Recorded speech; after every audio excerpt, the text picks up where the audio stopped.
Hi, everyone. Welcome to Two Peas and a Pod. I'm your host, Paulina. In this podcast, we look into potential career choices. For our first episode, today we'll be looking into policing with my two P's, Lucas and Jacob. Thank you so much for joining us today. It was a Thank you pleasure. for having us. Thank you.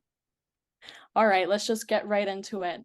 Could you quickly just introduce yourselves and give a brief background about what you do? Yeah. I'm Jacob. I am currently in the police force for about 5 years.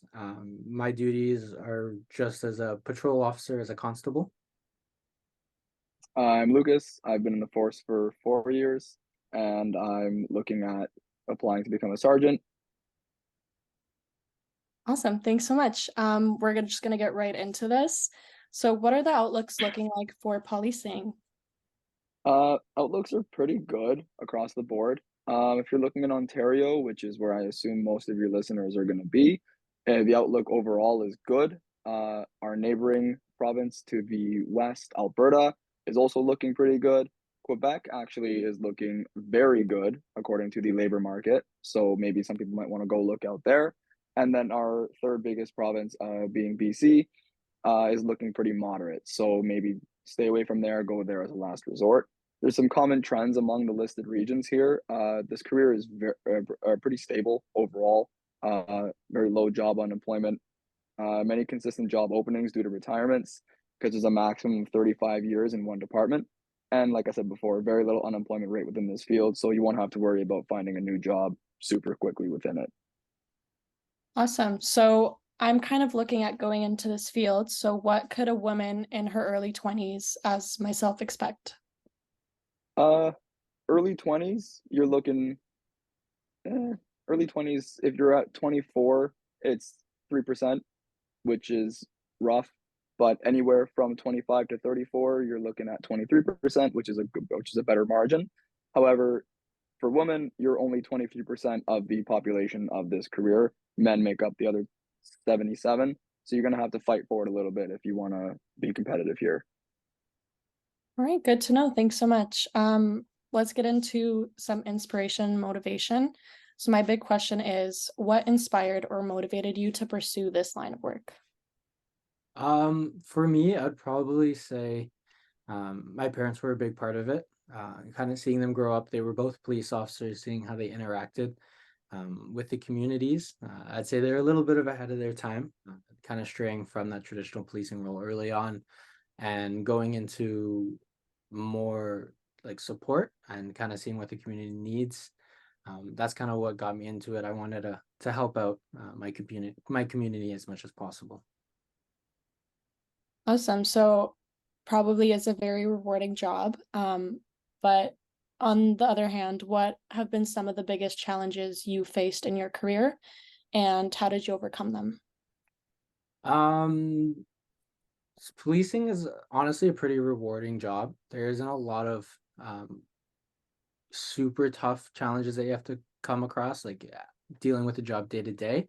However, there are a lot of like advances in technology that definitely does make our job a little bit tougher. One of them being like social media. There's been such a rise in social media with the younger guys. They like to record everything that they see now and post it to the social media. So we are seeing a little bit more pressure, just kind of how we conduct ourselves. A lot of the public civilians don't really understand what goes into policing, and so they get like these very short 10-second videos on social media, and they think automatically we're the bad guy.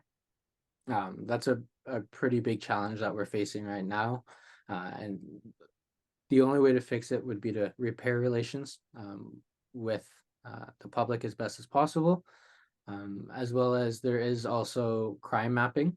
I don't know if you know, but we use AI-based software that kind of collects all the data, puts it all onto a pretty map for us, and shows us where potential crimes might be. It is very helpful for us to kind of get police officers in those areas. However, there has been a lot of criticism on it. Um, People believe that our AI software is biased, and so we're putting officers into areas that are already overrepresented in our justice system. And so they think that we're not delivering equal justice to everybody. Awesome. Thank you so much. What advice would you give someone who is just starting out in your field?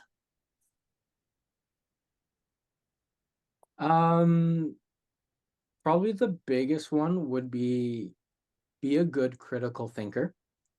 It's very important to be able to think on your toes as well as to kind of see into the depths of a problem.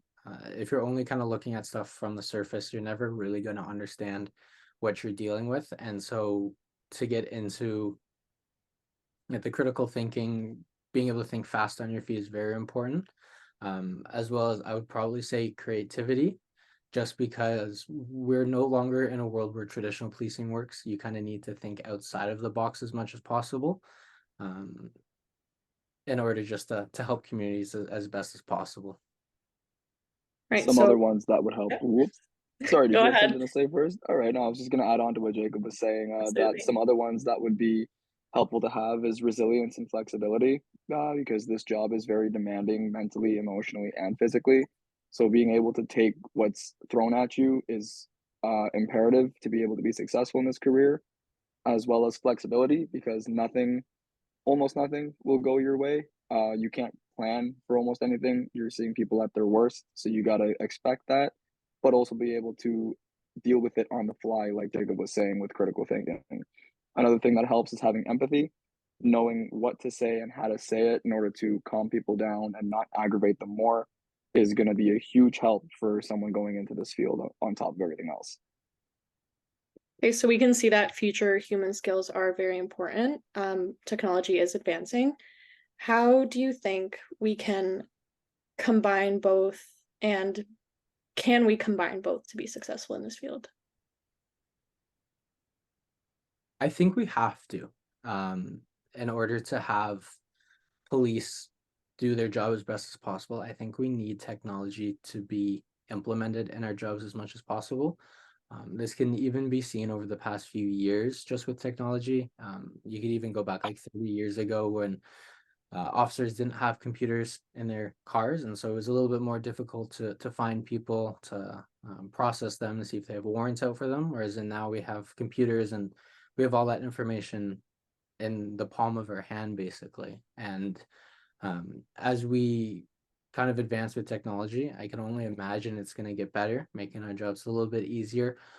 However, it is also important that we do regulate that technology to make sure it isn't being misused, as that is possible. All right, now that we're almost getting to the end of our first episode, I just have a couple more questions. What is the most rewarding thing about your job? I would say the most rewarding thing is the community involvement and the engagement, being able to make that impact in the communities that I patrol in and that I'm sanctioned to, and having them see me as not just someone in a uniform, but a person and someone that they can talk to and come to with whatever they want, whatever they need, and not just when something is wrong. If they want to talk to me, be like, "How's your day?" Stuff like that, right? Seeing me as a person and as an individual is the most rewarding thing for me about this job. Okay, and finally, I think the people want to know, what is your pay like? What are the wages like in Canada and Ontario? In Ontario, pretty good. The median, like the middle ground, is $48 an hour and 8 cents, with a low of $31 point and 25 cents and a high of $57 and 69 cents.